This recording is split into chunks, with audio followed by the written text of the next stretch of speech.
Hi, Tisa Caruso here. Today we're reading chapter 2 of the book of Genesis. Thus the heavens and the earth and all the host of them were finished. And on the seventh day God ended his work which he had done, and he rested on the seventh day from all his work which he had done. Then God blessed the seventh day and sanctified it, because in it he rested from all his work which God had created and made. This is the history of the heavens and the earth when they were created.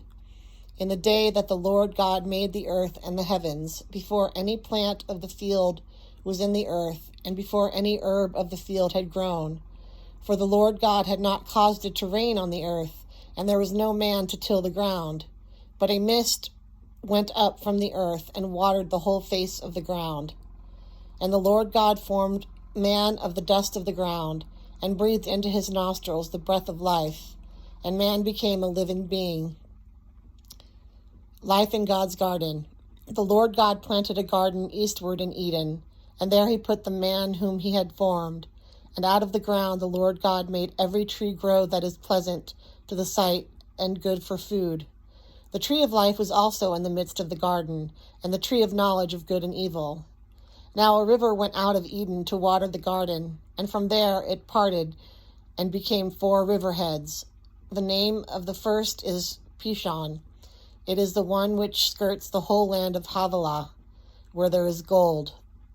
And the gold of that land is good. Bdellium and the onyx stone are there. The name of the second river is Gihon.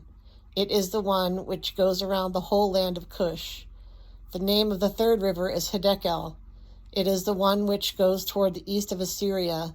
The fourth river is the Euphrates.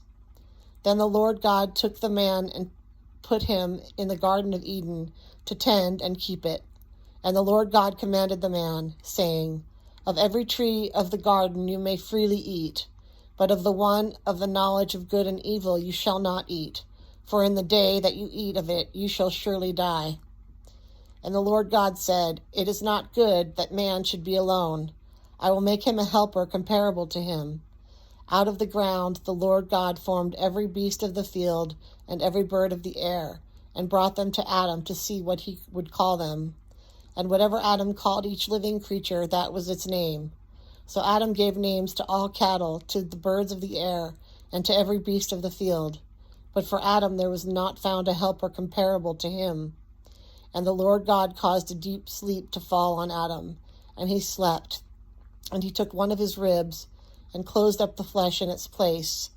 Then the rib which the Lord God had taken from man, he made into a woman, and he brought her to the man. And Adam said, This is now bone of my bones and flesh of my flesh. She shall be called woman, because she was taken out of man.